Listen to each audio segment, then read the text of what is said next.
All right. Good evening, everybody.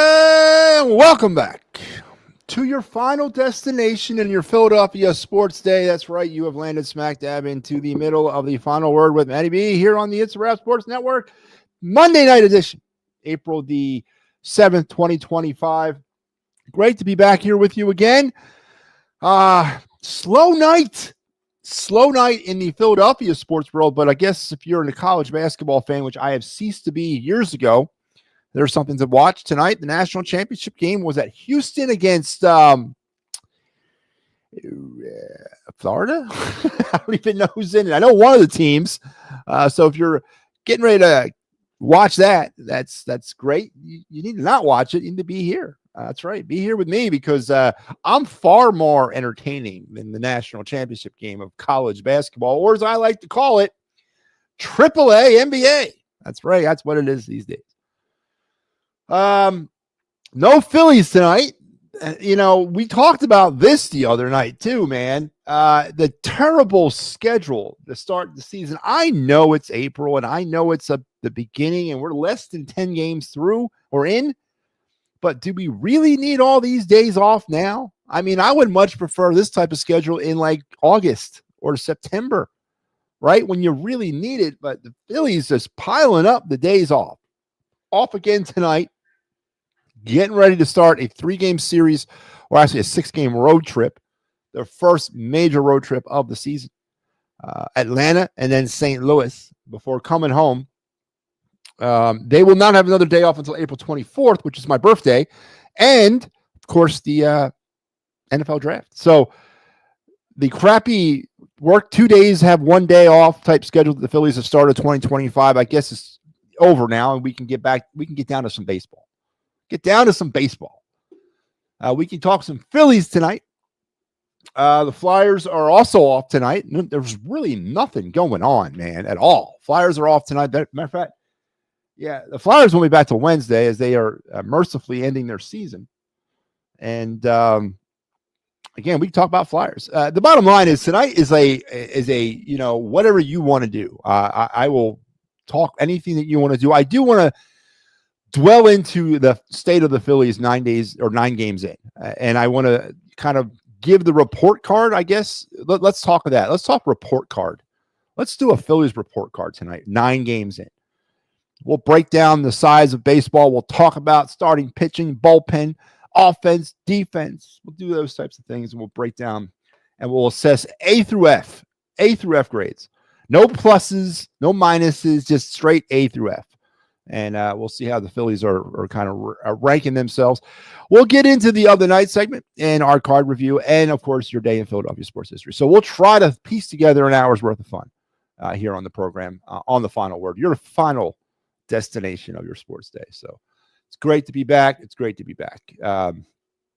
Ricky chimes back in. Go Phillies. I agree, Ricky. Go Phillies. Well, let's play some games. Let's play more than 5 games and have a day off. All right. Let's get back to that. And as I said, the Phillies will start that again tomorrow.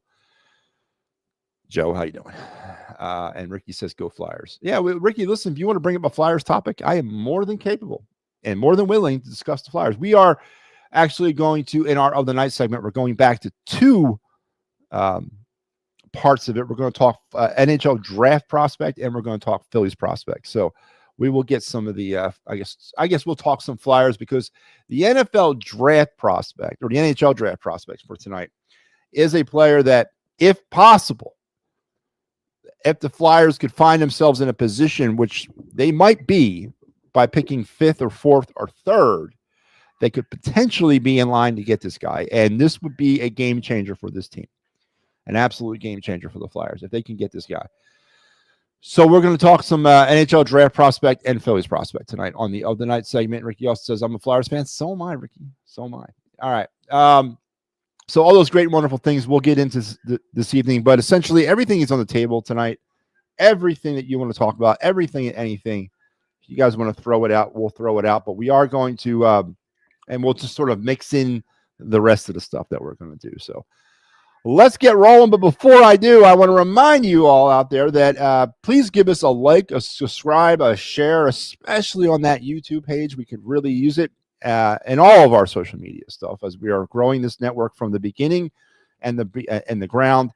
If you look at the scroll that's going around there underneath me, it's that's all the places you can find us. And as this network continues to grow and this network continues to get bigger and better and stronger and faster, we're going to need your help because we don't have any sponsors right now. And right now you are our sponsor. So, and it doesn't cost you anything to like and subscribe to our network. So please help us out. But also this network is brought to you by the hardworking folks that dwell within this network that bring you fine programming like the Wraparound, now with Pat Bernard, every Sunday morning at 9 a.m. Join Pat as he will wrap you around the week in your Philadelphia sports action. Pat will be doing the Wraparound at Sundays at 9 a.m. till May 4th. And then on May 4th, we're going to insert another show that we'll talk about in a second, and we'll figure out what we're going to do with the Wraparound after that. But on May 4th, we're going to insert PNM in the AM for the Wraparound. So that'll be, for those of you that don't know what PNM in the AM is, I highly recommend you're here for it every Sunday morning at 9, starting on May 4th. It's a show that was a very big success over at the Edge of Philly Sports, and we brought it here, and I am very happy that it's here, and I'm very happy to be working with these individuals again. We can actually, we can talk that too. We can talk about that if you like. Also, every Thursday night at 9, the Attacking Third, the quintessential in Union and MLS and soccer coverage anywhere in the free world. Right here on the It's a Wrap Sports Network, Pat Bernard and Steve Fuentes will be your guides through the wonderful world of soccer every Thursday nights at 9 p.m. here on the network. And then my show every Sunday through Thursday, barring post-game duties.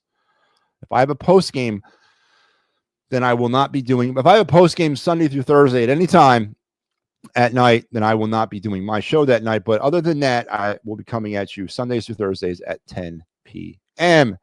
And the Fighting's Final, the greatest and best in any kind of Philadelphia Philly post-game coverage here on the network. Will resume tomorrow night, and this is your lineup for the Braves. Steve Fuentes has you Tuesday. Mike Laro will carry you on Thursday, and our boy Sal G has you on.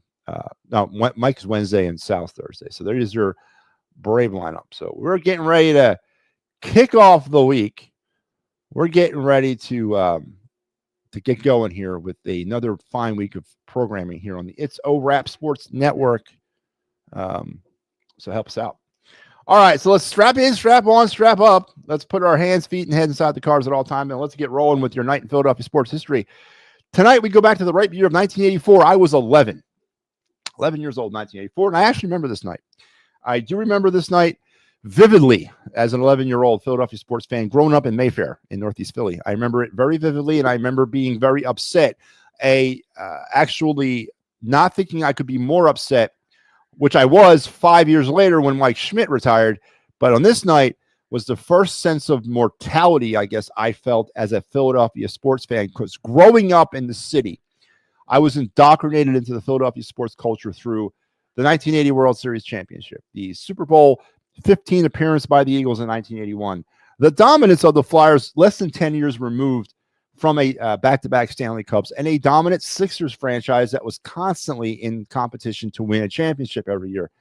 And players like Dr. J, players like Bobby Clark, players like Mike Schmidt, and players in I guess you could kind of say Ron Jaworski was the Wilbert Montgomery were the faces of the Eagles back then. They were my life. They were my world.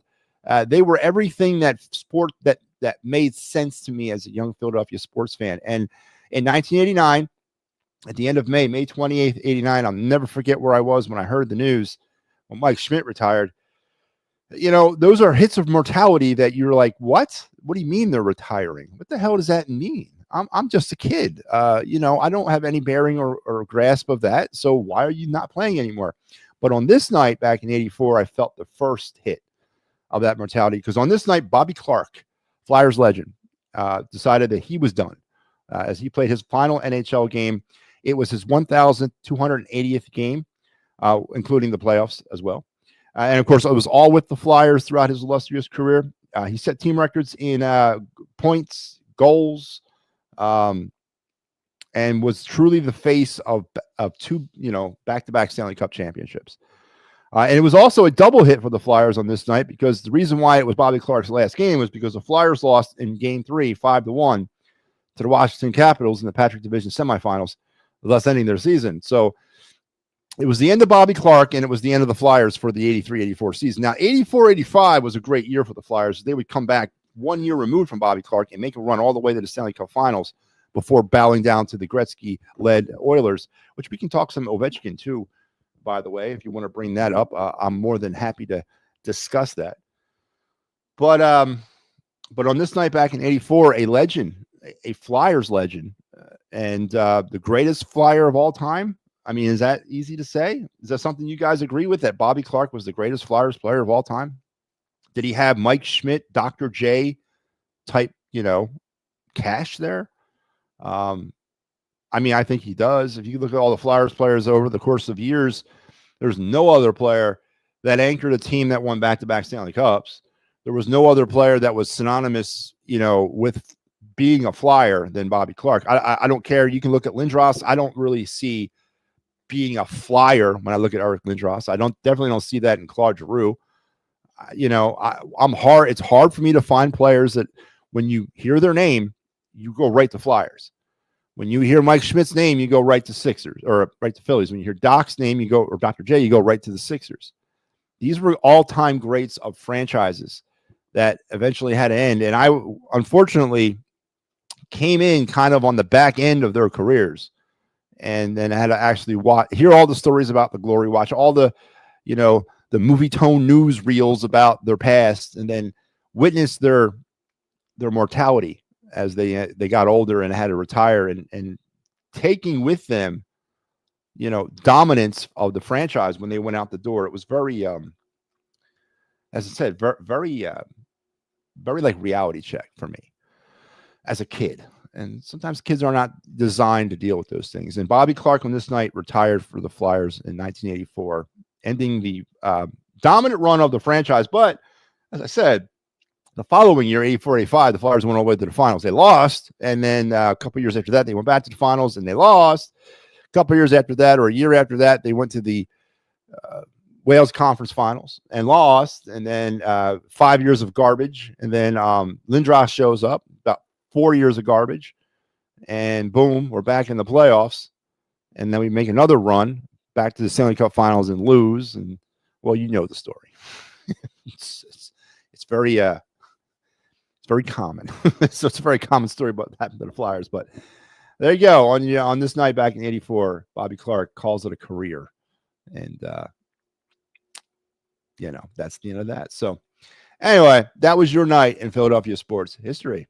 And Joe Hale says, shared on YouTube. Thank you, Joe. All right, let's talk Flyers. Ricky, give me a topic, man. Give me a topic. I got an answer for you. All right, let's go, man. Give me a topic. Give me a question. Give me a discussion topic. I met Bobby Clarke at the last game. Oh, really? You were at the last game at the Spectrum, Joe Hale, and you met Bobby Clarke? And it's the thing about Bobby Clarke is he's synonymous with obviously his playing time. And it's unfortunate that a lot of players or a lot of fans don't know that Bobby Clarke. And it's weird for me to say that they're more synonymous with the general manager, Bobby Clarke, and they hold Bobby Clarke somewhat responsible for sending the Flyers into somewhat of a tailspin as a franchise, And does he hold some responsibility for the 50 some odd years of Stanley Cup drought? Yeah, he does, because he was kind of pulling the strings and had a big time place within the organization for many years. But it's unfortunate that we lose what he was on the ice, because I think if you really you say Bobby Clarke now, and most fans gravitate towards the GM and not the player. Whereas when I was growing up, you mentioned Bobby Clarke, I gravitate to the player, not the GM.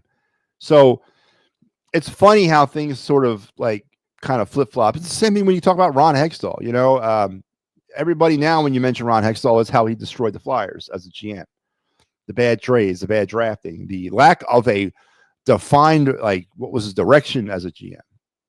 You lose sight of what he provided the team as a player. And for, many years, he was a dominant goalie. And I don't know if maybe not dominant. He was a plus average goalie for the Flyers. Won the Vezina his rookie year, won the Conn Smythe Trophy as the NHL Finals MVP, the first time a losing player and a losing player who was a goaltender won that award in 86, 87, when he took the Flyers to the finals, again, losing to the Gretzky-led Oilers. He was, I don't look at him as the savior. I think the Flyers have been searching for that goalie since Pelle Lindbergh. I know a lot of people give Hextall sort of that credit that he was kind of the answer for a little while, but I don't buy that. I thought he was really good until the NHL figured him out.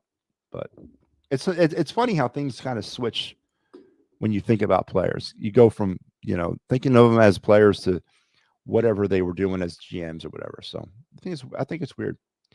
Let's go Flyers, win 4-0. They're not playing till tomorrow, and who cares? I want them to lose, Ricky. Come on, they lose, they get a better draft pick. Joe says, so Ovechkin breaking the Great One record. Now who breaks Ovechkin record? Geez. That's good. I'm glad you brought that up, Joe, because I was debating on whether or not I want to talk about it, because obviously it has nothing to do with Philadelphia sports, but it's an achievement. Of Alex Ovechkin broke the record the other night. Was it last night? His 895th all-time goal, surpassing Wayne Gretzky as the all-time NHL goal scorer in history. Now, question now with Ovechkin is a couple things, really. I mean, the Capitals are a good team this year, and they're going to go to the playoffs. Do they? Obviously, he's going to hang around for this year, but if the Capitals find a way to win the Stanley Cup this year, I would think you would obviously retire if you're Ovechkin. And if they don't win the Stanley Cup, do you still retire? I mean, you've already won a cup. Now you hold the record. What else do you come back for? So Ovechkin now is the all-time goal-scoring leader in NHL. But is he now the greatest player in NHL history? And I think that's an interesting question. Has he supplanted Wayne Gretzky now as the greatest player? Because we talk about Gretzky as the greatest goal scorer. We can't say that anymore because now it's Ovechkin. Has Ovechkin taken Gretzky over as the greatest player of all time? And I think that's more of I'm more interested in that question than anything else. Let's go Flyers, win 50. Okay. So does Wayne Gretzky step aside both as the all-time goal scorer and as the greatest player in NHL history? And I'm going to give you my opinion about that. No. No. I am not going to say that. I think Wayne Gretzky is still the great one, and I still think he's the greatest of all time. And there's a reason why I think that is because, again, growing up in those eras, and not a lot of people can say it. It's like if this is how I can equate it to. It's like growing up with Brady, right? Remember how dominant Tom Brady was in his day with the Patriots? Every year it was the Patriots. Every year it was Brady. Every year, blah, blah. It was the same way in hockey with Gretzky and the Oilers. When Gretzky came in from nowhere in 79, he sent the league, and the Oilers at the time were a expansion team. They came in from the WHL and joined the NHL. Gretzky was part of the franchise, or Gretzky came over from Indianapolis and joined the Oilers in the NHL. They came from nowhere to one of the best teams in hockey for about 12 to 14 years. What did he win? 5 cups total with the Oilers? I know he won 3 in a row, and I think he won a couple. I think it was 5 cups total he won. I took the Kings to the Stanley Cup. He was a big-time member of the Rangers towards the back end of his career, and then ended it in St. Louis. But what he did in the era that he played, now Ovechkin does have a cup, but I never looked at Ovechkin as that type of player that could put a team on his back and transcend that team to a whole other level. Now, Mark Messier, Yari Curry, Paul Coffey, Grant Fuhr, the list goes on and on. They had a lot to do with it. They had a lot of help there. They provided some massive support because you're looking at the names I just said are all Hall of Famers. So it might be a case of the perfect storm just got mixed in with the perfect hurricane, and you have what you had in Gretzky. But I still believe The impact that Gretzky had on the NHL changed the game forever. He was unstoppable. Now, it was a different league, different rules, different way to play the game, but it was more constricting than it is today. You know, back in the day, there was a 2-line pass violation. You couldn't do those outlet passes back then because you couldn't do it over 2 lines.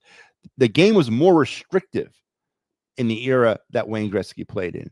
It was also a tougher league to play in with players that could hit and physically really just take you the hell out.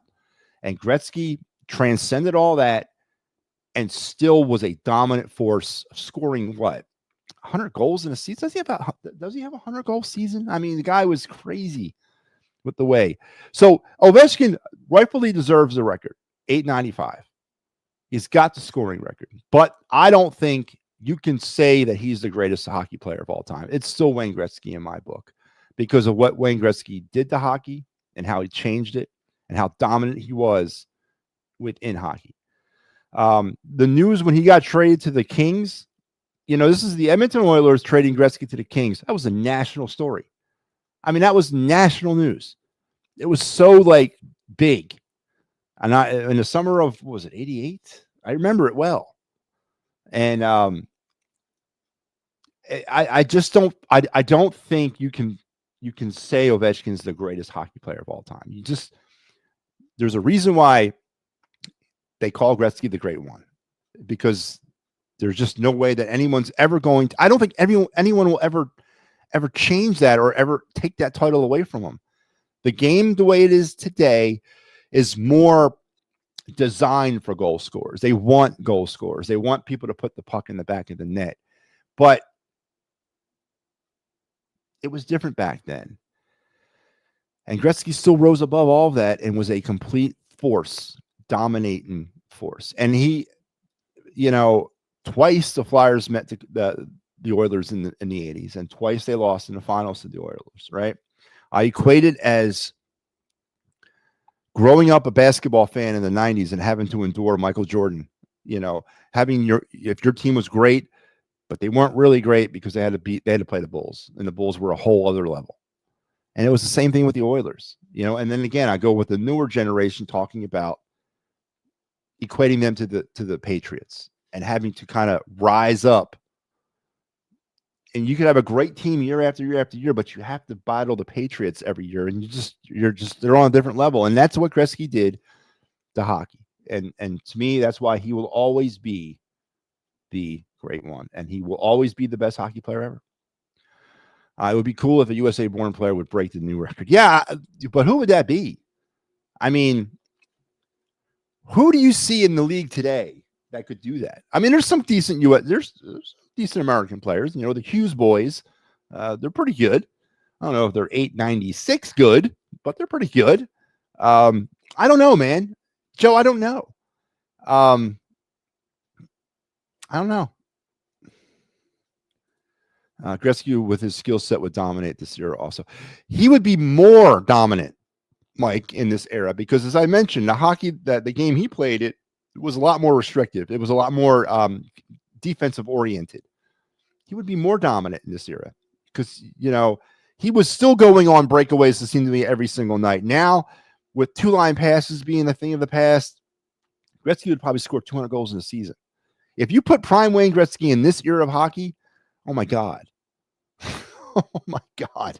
Yeah, it would be a game changer. Certainly would be a game changer. Gretzky will always be my number one. Yeah. And I hated him. Good God, I hated him growing up. I couldn't stand him. I hated everything he represented. I hated the pretty boy stuff. I hated that he would never drop the gloves, and, you know, because he wasn't a Flyer. I hated Jordan growing up, obviously. I hated Brady. But now you look back on their careers now that they're retired, and you just marvel in the greatness that they actually were. And you just got to sit back and be like, damn, you know, those three individuals that I just mentioned are truly goats in their sport. And it's funny because we get into the talk of the GOAT, right? We get into the talk of the greatest of all time, and everybody has their own sort of like metrics about how they grade that. Now, me, simply put, this is how I look at a GOAT. If you could take that player and put them in any era of that sport And if they would dominate in any era of that sport, to me, that makes them the GOAT. And Gretzky checks all the boxes when it comes to hockey, past, present, and future hockey. Jordan would dominate in any era of basketball, to include this era. And he would probably be more so in this era than any other.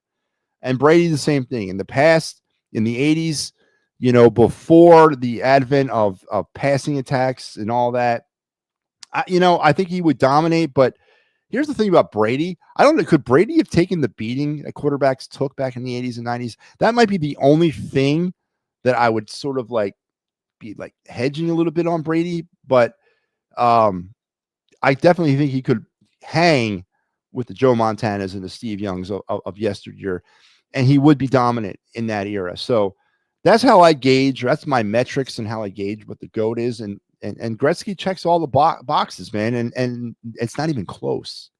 It's not even close. Let's go Flyers. Go. All right, Ricky, how are they going to do it, man? Bring up a topic of how the Flyers are going to do it. How do you see the Flyers winning that championship? What do they need? Because we're talking about Wayne Gretzky. We're talking about Alex Ovechkin breaking Gretzky's record. We're talking about all these dominant players. The Flyers don't have anywhere right now in their organization a Wayne Gretzky. They don't have anybody. They don't have an Alex Ovechkin. They don't have they got nothing. So what is the plan, Rick? How are they going to win the championship? Gretzky never scored 100 goals. He had 92. I thought he had 100. But think about it, Mike. 92 goals in a season? Are you freaking kidding me? 92 goals in a season? It's just absolutely amazing, man. Absolutely amazing. Gretzky's in the 83-84, including playoffs, 87 goal regular season, 13 in the playoffs. Yeah, it's just, and that's the 83-84. So as I understand it, the Islanders. So this is how it went down, as I understand. Let me kind of flex my NHL memory here. Flyers go back to back, 73-74, 74-75. Montreal goes and wins the year at the third. So the Flyers actually went to 3 straight Stanley Cup finals and lost the third one to the Canadiens. 79-80. Was it 79-80? They went back to the finals and lost to the Islanders, who then went on a string of winning 4 straight Stanley Cup championships. And then it was the Oilers that dethroned the Islanders and won 3 straight Stanley Cups. And then you mix in, I believe, the Calgary Flames winning a cup. And then I think the Oilers won again, something like that, as we move through the 80s. I think that's right. But again, he took the Oilers on as I said, I thought it was a 3 straight Stanley Cup run in the late 70s, in the early 80s. Gretzky holds the assist record, 85, 86, 163 in most points in a season. Yeah, 215 points in 85, 86. In one season of play, 215 points, man. Wow. Let's go Flyers. Ricky? How are they going to do it, man? Don't give me platitudes, brother. Bring something to this table, man. What are we talking about? How are they going to Flyers take the game? Let's go Flyers. Let's go Flyers. Take the Flyers game all the way. How are they doing it, Ricky? Tell me. How are they going to reverse their fortunes of 50 plus years of Stanley Cup futility? What is the secret sauce? What's the recipe? I'm going to give you a option, and we're going to talk of the night segment. We're going to talk about an NHL draft prospect that I'm telling you, there's 3 of them in this draft that are game changers right now for any team, and I'm going to talk about one of them tonight. So stick around a little bit for that. Here's another sports story for you. Tomorrow, Michael Jordan gets drafted by the Chicago White Sox. Here's another sports story, but for tomorrow, Michael Jordan gets drafted by the Chicago White Sox again. What's he going back to baseball? Oh, is that tomorrow, a year ago, or in history? He got drafted by the White Sox. Man, that was funny. That was hilarious. Do you guys remember that? When he decided to go play baseball? And what did he get? The AA? Was it AA he got as high? That's as high as he got? AA? Is that tomorrow, Joe? Tomorrow's day in sports history? Michael Jordan gets drafted by the White Sox. All right, so we discussed the Flyers. We discussed Wayne Gretzky breaking, I'm stuck in a time warp. Alex Ovechkin breaking Wayne Gretzky's record. He is now the all-time NHL goal scorer, but I still don't think Wayne Gretzky is still the great one, and he's still the best player ever to play this game. And Alex Ovechkin, to me, is probably not even like second. Honestly, I don't even know who's second. There's such a disparity between Gretzky and then everybody else. I don't think. Yeah, I don't see that. I don't see Ovechkin as anywhere near to being the greatest hockey player of all time. And now, what does he do? Capitals are going to go to the playoffs. Maybe make a Stanley Cup run. It would be definitely very poetic if he wins a cup on top of all this and then rides off into the sunset back to Siberia, wherever the hell he's from, behind the Iron Curtain, and goes back to Russia. But we'll see. But no more can we say Wayne Gretzky is the all-time goal scorer, as he has been dethroned by Crazy Eight or Crazy Ivan, whatever they call him. All right. Let's talk some Phillies, because I think it's important to talk about them 9 games in. Yeah, it's, again, I led the show off by saying the flighty ass schedules of the of Major League Baseball. Phillies, all these days off. Open up the season, have a day off. Play 2 games, have a day off. Play 3 games, or play 5, 6 games, have a day. Or yeah, wasn't it? No, they had Thursday off too, right? No. Okay, yeah. And now they have a day off. And then they're going to go out and they're going to go on a 6-game road trip. And then after that, they're coming home, and they're not going to have another day off till April 24th. So we're not going to have time to take a breath and discuss the Phillies until later on in the month of April. So let's go back and give them a report card based on 9 games. Based on 9 games. And says, yep, in history. So tomorrow in history, Michael Jordan gets drafted by the White Sox. So 9 games into the season, Phillies are 7-2 and are there's definitely mixed results. Is that the best word I can say about the Phillies through 9 games? Everybody's not really kind of comfortable in talking about this team right now and giving like critiques to this team, because everyone has the same sort of like default answer. It's only 9 games. What can you know about a team 9 games in? And there might be something to that. There might be something to that, because I'm sure in Atlanta right now, who the Phillies are getting ready to kick off a series with, they're 1-7, and I don't know if there's a fair grade to be given to a team that's 1-7 9 games in. So, but in the essence of having something to talk about, we are going to do our Phillies report card through 9 games, and the first subject of the Phillies report card through 9 games, starting pitching. Let's talk about the rotation. The 5, the most deepest, most talented, the most hurled starting rotation in Major League Baseball. Some say the best in the National League. Some say top 3 in Major League Baseball. 9 games in, they have had their ups and downs as a staff. Now, they've been pretty good, though. They're strikeout machines, but they're also home run machines. The Phillies starting pitching has given up 11 home runs through 9 games. The bullpen has given up 2. So the Phillies as a staff have given up 13 home runs through 9 games. That's not good. Aaron Nola's given up 4 home runs in 2 starts. Chris Sanchez gave up 2 yesterday. Taijuan Walker threw 6 scoreless on Thursday. Zach Wheeler's doing Zach Wheeler things. And Luzardo so far has been a straight up out the ballpark home run hit by the Phillies. So when you look at all the starting, and when you look at the starting rotation, which has been okay. I mean, listen, they are the least of the Phillies' problems, but it's the home runs that stick out with me with the starting rotation. It's the home runs that stick out with me with the entire Phillies rotation. But as far as starting pitching goes, the Phillies have definitely lived up to the moniker that they kind of came out of spring training with. And I'm prepared to give the starting pitching. I'm prepared to give the starting pitching. And Joe Howe's going to give him a B+. No pluses or minuses here, Joe. It's straight A, B, C, D, E, or F. No, A, B, C, D, or F. We're not doing pluses or minuses. I used to hate that, man. Give him a straight grade.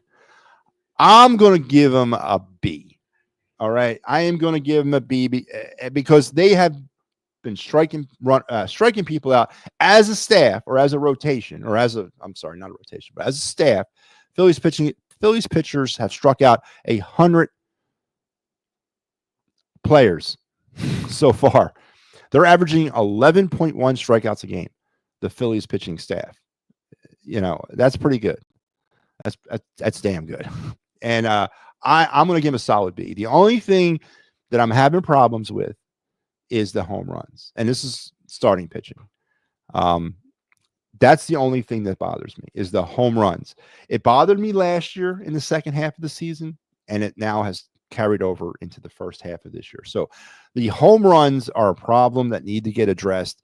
And I know what the homers are going to tell you, and I know what the excusists are going to tell you. That's right, I said excusists that are going to tell you that they're going to use a few different little phrases to sort of assuage you at this point. They're going to use that's baseball.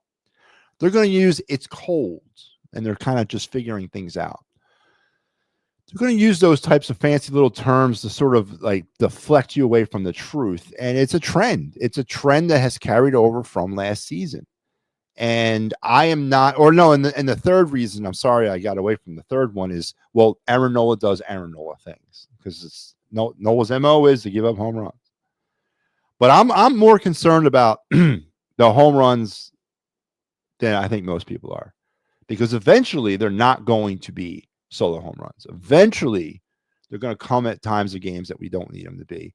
And when I say eventually, I'm talking October when we don't need them. So I don't like the home runs, and I don't like the massive amounts of home runs that Phillies pitching have given up since game 82 of last year. And I really need it to be figured out. So I give the starting rotation a B, and Joe Hale does as well. So he gives the starting rotation a B. Good job, Joe. All right. Let's now talk some offense. Offense. The big story coming into the season was the Kyle Schwarber is not going to lead off only when it's lefty-righty or righty-lefty or whatever the case may be, and that Trey Turner was going to get his chance to lead off. We're going to do a platoon of leading off. So far through 9 games, it's 7-2. Kyle Schwarber has led off 7 games, and Trey Turner has led off 2 games, which to me tells me that it's not going to be a platoon. It's Kyle Schwarber going to be leading off. And, we can do the lefty versus righty crap all day long. And Rob Thompson is just trying to weasel out of making a decision that he obviously didn't check with Kyle Schwarber first. So right off the bat, you got me pissed off about the offense going into the season. But from the offensive standpoint, like Michael says, Comcast sell the Flyers to someone who will care about the Flyers and bring respectability back. They have, man. I'm telling you, Michael, it's coming. Give them a chance. Give Keith Jones and give Danny B a chance. Give them 3 more years, 3 more seasons. If we're not talking Stanley Cup in 2029, if we're not talking a Stanley Cup in 2029, then yes, I agree. Sell the team. I got a feeling, man. I got a feeling that our drought's coming to an end. I know it doesn't sound like anything right now because there's nothing I can justify. There's no facts I can give you. There's no data I can provide you. There's no players' names that I can say that are going to round into this form. I'm telling you, I got a feeling though. 3 years.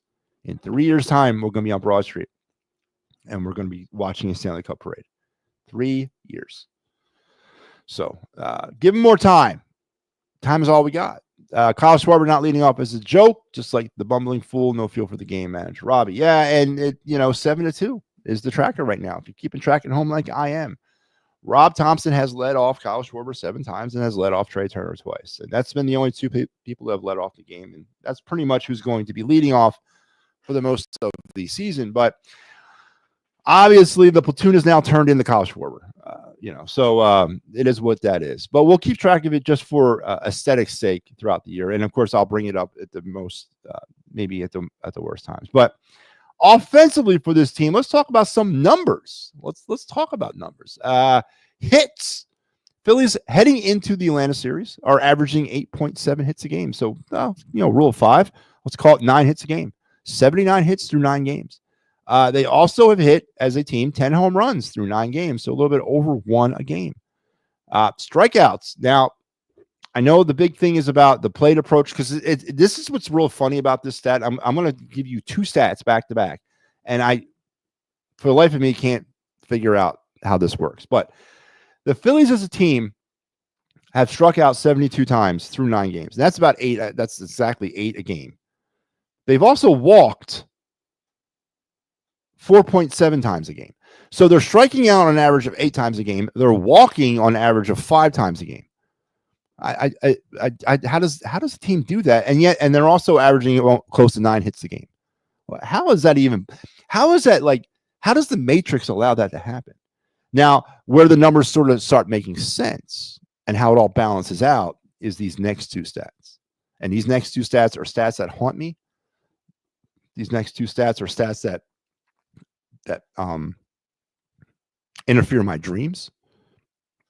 Runners in scoring position batting average. Through 9 games, the Phillies are 20 for 83 with runners in scoring position for a putrid 240 batting average. They have also left 66 runners on base for about 7 a game. So there's how the numbers balance out.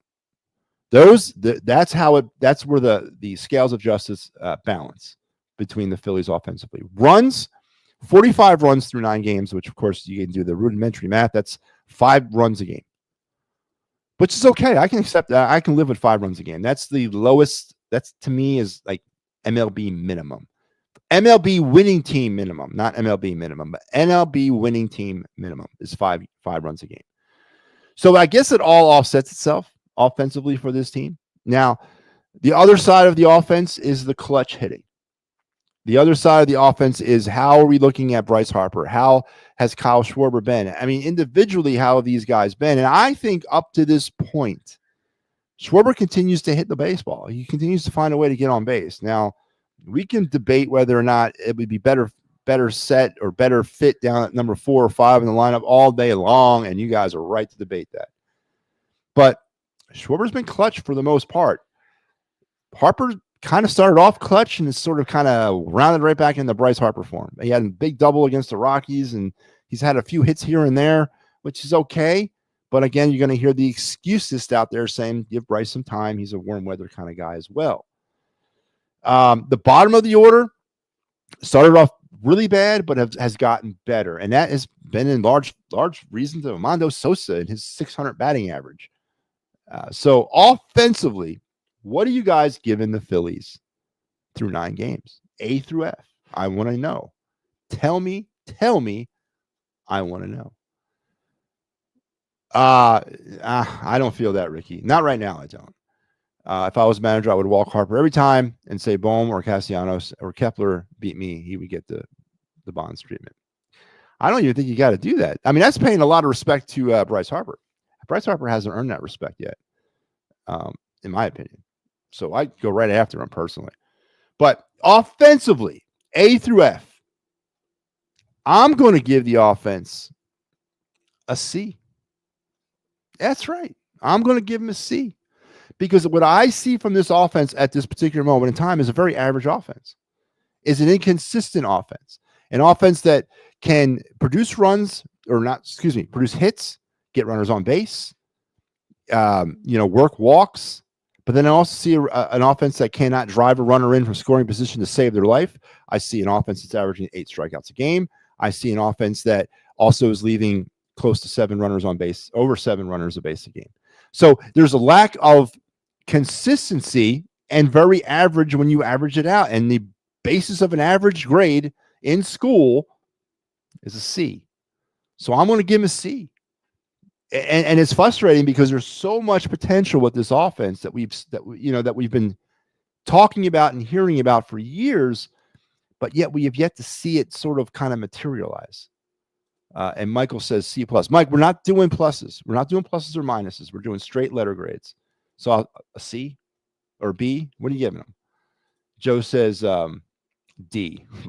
Man, Joe's a little bit more harsh. Joe, a D? Why?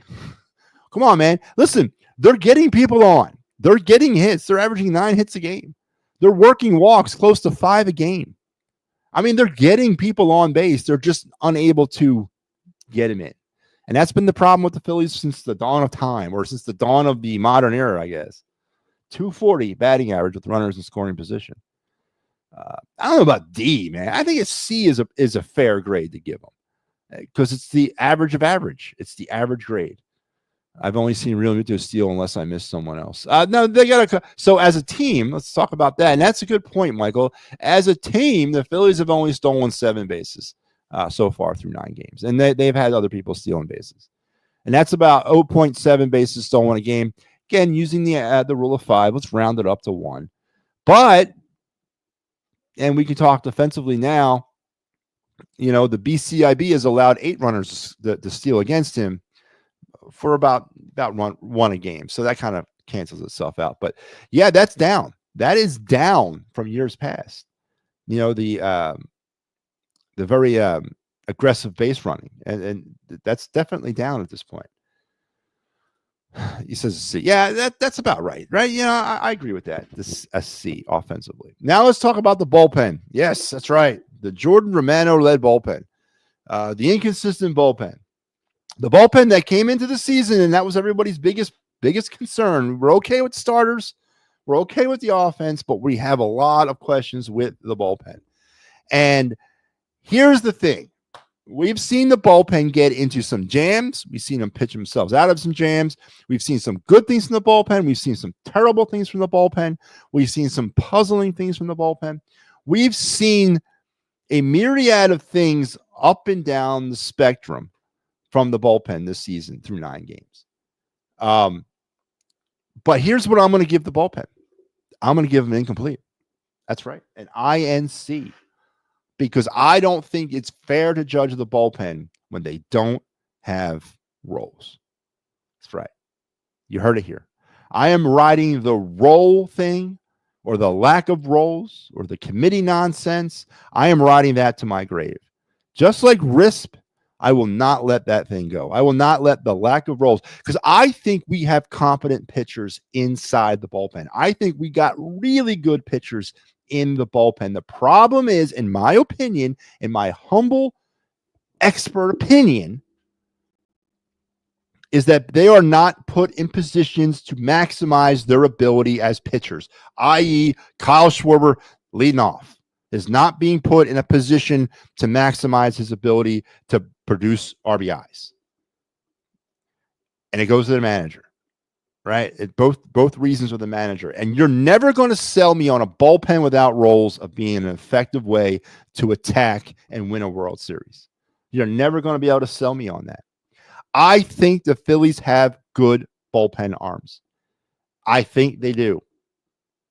But I don't think we know how good they are because they're not given an opportunity to get comfortable in that bullpen. They don't know what they're going to be doing day to day, game to game. And I think it's criminal that I honestly believe that is what's keeping us away from winning a World Series. So I'm giving the bullpen an incomplete because I don't know what they are. And I don't think any of us really know. We've seen individual pitching efforts. We've seen that. And some of them good. Jordan Romano's been bad. But I don't think we know what the bullpen truly is. Joe says they give him a C. And you know, I can accept that as well. But I'm giving them incomplete because I think they're better than a C, Joe. I do. I think they're a B, maybe to an A. But they're not given an opportunity by not being in defined roles. Jordan Romano should have been shipped out already. We already know, Mike. We already know your Jordan Romano take. Is it time? It's time to bring Crawford up. It's getting there. I would say in about a month. In about a month. But I agree with that. I can't wait to see him play for the Phillies. Bullpen rolls 6 Ross, 7 Strom, 8 Alvarado, 9 Kirkering. I disagree. I think 6 Banks, 7 Strom, 8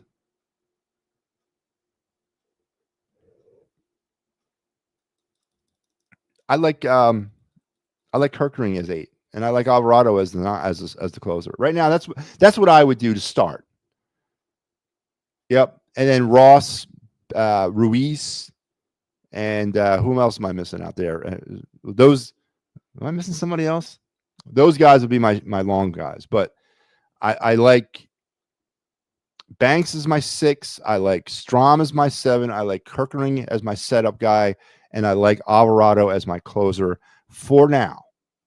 If it doesn't work, and I'd be keeping a very close eye on it, and Alvarado continues to go up and down and be inconsistent the way he is, then I would not hesitate to make a move and move Kerkering and then just reverse Kerkering and Alvarado.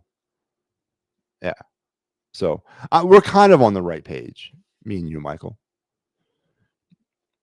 The Phillies need more runs. Well, 5 a game. Yeah, I mean, you could always get more. They better not start scoring less. So there we go. We've given our grades. I've given the starting rotation a B. I've given the offense a C, and I've given the bullpen an incomplete. I would imagine that would average out to about a C for a team that's 7-2 and in first place through 9 games. And we're going to get an opportunity here tomorrow. Thank God, no more days off, man. Good God, man. I'm tired of the days off in baseball. Tomorrow, the Phillies will start a big series in Atlanta against a team in the Braves that's kind of down and out, and they have an opportunity to keep them down and out, as they will, as of right now, and this is as of right now, the pitching matchups for this series are as follows. Tomorrow, it'll be Zach Wheeler versus Chris Sale. On Wednesday, it will be, let's bring Wednesday up, Taijuan Walker. Wow. Taijuan Walker against Garrett Holmes. And on Thursday, it's going to be Jesus Luzardo against Spencer Schwallenbach. That's a good one. That's a damn good pitching matchup right there. That's going to be a really good one to watch. And we have you covered here on the Fighting's Final on the It's a Wrap Sports Network. Immediately following every Phillies game, be here, and this is who you're going to see. Tuesday night will be Steve Fuentes. Wednesday will be Mike, and then Thursday will be our boy Sal G. Exclusively here on the It's a Wrap Sports Network. All these relievers want our roles because it's been like that in the last 59 years of watching baseball. 50 years.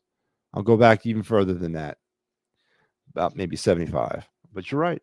And I don't know why it's such a damn problem. I really don't. All right. Let's go to the Of the Night segment.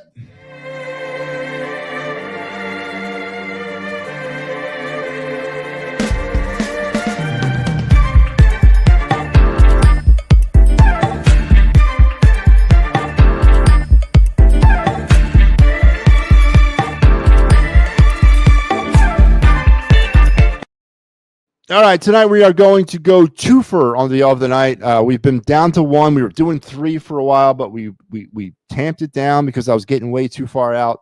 We're going to go to 2. We're going to talk I keep on saying MLB. We're going to talk NHL draft prospect, and we're going to talk Phillies prospects, one Phillies prospect. So let's start with the NHL draft prospect. I said the teaser to this guy, and Ricky's been shouting about the Flyers going to win a championship, but he's not provided me any blueprint on how to do that, but I'm going to provide you the blueprint here, folks. There's 3 players that are in this draft currently right now. 3 of them. Michael Misa, James Haggins, and this guy, whoever selects these 3 players will put themselves in an opportunity, a chance for next season to turn around their fortunes. And the Flyers, who I guess currently have the 5th worst record in the NHL, and could trend further up in that process, maybe get a top 3, could be in line for one of these 3 players. And tonight, we've already talked Misa, and we've already spoken about Haggins on this program. So I saved this guy till tonight, and this would be the centerman from the Brandon Wheat Kings, Roger McQueen, 6'4", 6'5", 190. Loving that. I'm loving every bit of that. McQueen is a big right-handed center with a talent on the puck for his size and skating, which has improved greatly over the last couple of years. I like his tenacity, willingness to go get pucks and stick with them when he has them. He uses his line mates well. This, folks, is your C1. All right. Haggins is a C1. Michael Misa is a C1. Roger McQueen is the other C1 in this draft. The Flyers have to, if possible, I stress if possible, if they're in a position to take one of those 3 individuals, they got to look at drafting one of these 3.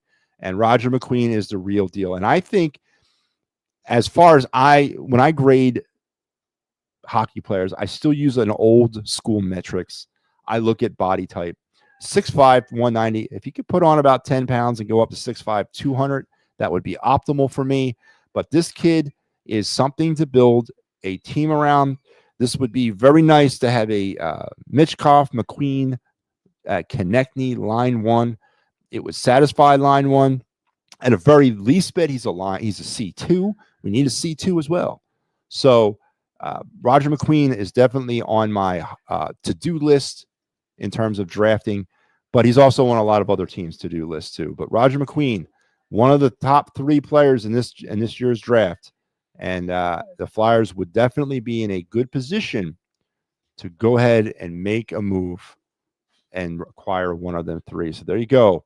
One of the heavy hitters in this year's draft, Roger McQueen, the centerman from the Brandon Wheat Kings of the Western Hockey League.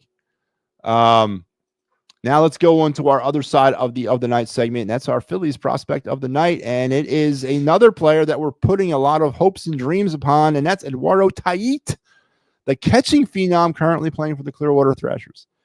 A left-handed hitting backstop, Tait has already displayed some impressive hitting traits. He finds the barrel consistently and makes a lot of hard contact. He's capable of driving the ball to all fields and can hit the ball out anywhere or everywhere, showing good power for such a young age.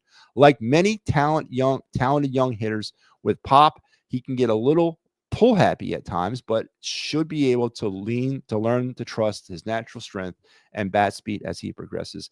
This is the bridge to Realmuto. This is the next great thing in the Phillies pipeline when it comes to catchers. This is the kid we're all talking about. And now that Logan O'Hoppe has been dealt, this is the next one in the line. And he's unfortunately about 3 years away from the Phillies, as he's in low A this year. I would imagine he's probably going to finish the season in high A up there in Jersey Shore, so people can actually go get a glimpse of him this season. And then maybe next year start out in Reading. So maybe 2027, you could see him in a Phillies uniform, probably more realistically in 2028. He'll be here, but this kid is the real deal. We got rid of O'Hoppe, and you all know how I feel about that one. You can't get away from Tait. We have nothing behind Realmuto for the future of that position. JT is not the answer going forward. Rafael Marchand is not the answer long term. He might be short term, and we have 7 years of control over him. So yeah, you could be that guy, but this is the kid that is going to be the next dominant catcher in Phillies history. I'm putting a lot of pressure on him, but I really like what he has, and I'm going to be interested to watch him move up through the minor league system over the next few years. And again, hopefully, if things work out well, he's up in Lakewood, up in Jersey Shore at some point this summer, and I may be able to go check out a game or two when he's playing. So I'm definitely looking for that. Painter game will be on Phillies.com. What the hell? Oh, really? Did they announce that? Awesome, Joe. So Joe's referring to this. Andrew Painter is due to schedule to start on Friday for the Clearwater Thrashers against the Daytona Turgo Liga Gogos, whoever they are, the Reds low A affiliate team. And Joe Hale is apparently saying that Comcast is going to be televising said Andrew Painter start. That's outstanding. I was wondering if they were going to do something like that. I have the MLB app, so I can watch minor league baseball. But that's cool, man. That's very cool. Kudos to Comcast for that. And that's definitely going to be a big-time watch. Everyone's going to be tuned into that thing. I know I'll be watching it. But very good, Joe. Thank you for the breaking news. Appreciate that. So there you have it. Roger McQueen, one of the big 3 in this year's NHL draft, and Eduardo Tait, the catcher of the future, unless Dave Dombrowski decides to trade him. But there was your other night segments, and let's finish up tonight, folks. Let's finish it up hard and fast and fun.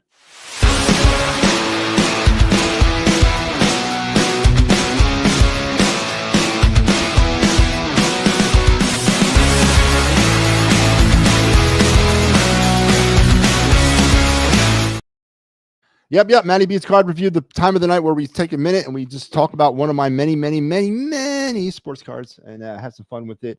Let's last night was what? Who did we do last night? We talked about, don't remind me. Oh, Tim Lincecum. Yeah. From the 09 legendary cut from Upper Deck. Tonight, we're going back to Topps, and we're going to the Stadium Club from the 1993 Topps collection. Really cool, like, design of card. It was like the full picture card. The graphic is on the bottom instead of like across the top. There's no borders. It's just a picture. Not the picture, but the picture of the player.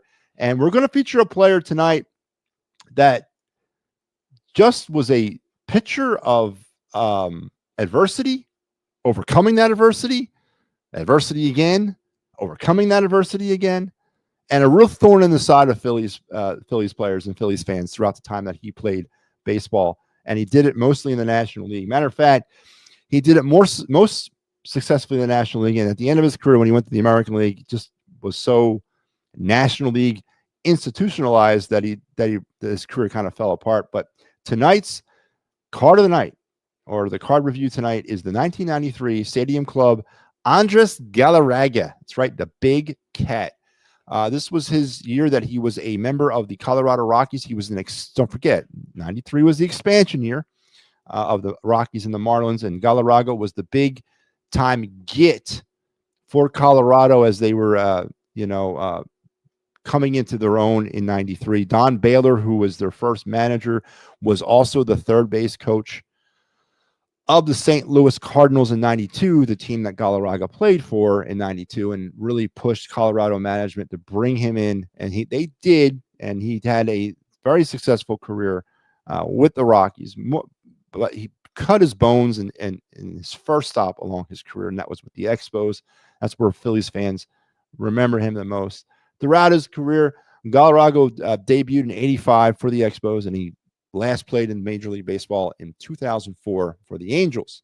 He finished with a 288 career batting average, 2,333 hits, one shy of 400 home runs at 399, and over 1,400 runs batted in. His highlights: 5-time All-Star, 2-time Gold Glove Award winner, 2-time Silver Slugger Award winner, NL batting champion, NL home run leader, and 2-time NL RBI leader, and also 2-time NL Comeback Player of the Year award winner. He's also a member of the Venezuelan Baseball Hall of Fame. Of course, Galarraga, best known for his time with the Expos, and then I guess with the Rockies, and also battling lymphoma twice throughout his career. He had it twice, and he battled his way back 2 times. And on the heels of battling his way back from cancer, and then the relapse, won Comeback Player of the Year awards both times.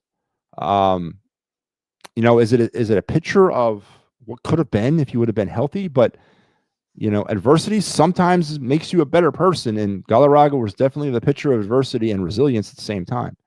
So this is one of those cards, though, that when you see it in a collection, or when you run across it in a pile, or you run across it in a box, you're like, you know what? I'm interested to know what the baseball card viewing public thinks of Andres Galarraga. In this case, the 93 Stadium Club. They don't think too highly of it. This card is about worthless, about $2, $3. Found it on a couple of different databases. Again, this is currently listed on my database on eBay, Philly MattyB 7. For those of you looking to make buy some baseball cards, you can find this card. But yeah, $2-3 is all that it's worth. But it's a really cool card. As I mentioned, the design of this card is really cool. The front of it, as you can see, is the entire picture. There's no border. There's no border graphics. It's just the picture, and then it's the stuff down there on the bottom. The back is even better. It's a full color, multiple pictures on the back with all the stats and some key stuff about the player. I was always a big fan of Andres Galarraga, even though he was a thorn in the ass of the Phillies. But I thought he was the real deal.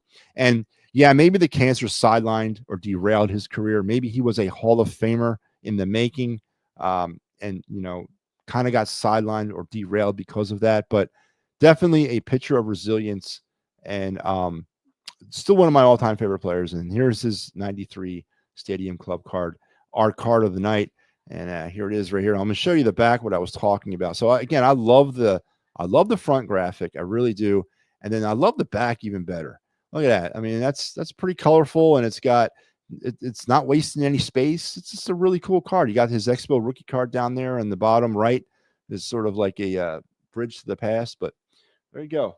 The 93 Andres Galarraga top stadium club is your MattyB card of the night. And there we go. And that's going to wrap us up, folks. It's going to wrap us up. Joe says, I remember when the Braves, that was at the end of his career, man. His best times were with the Expos and the Rockies. Yeah, Expos and Rockies.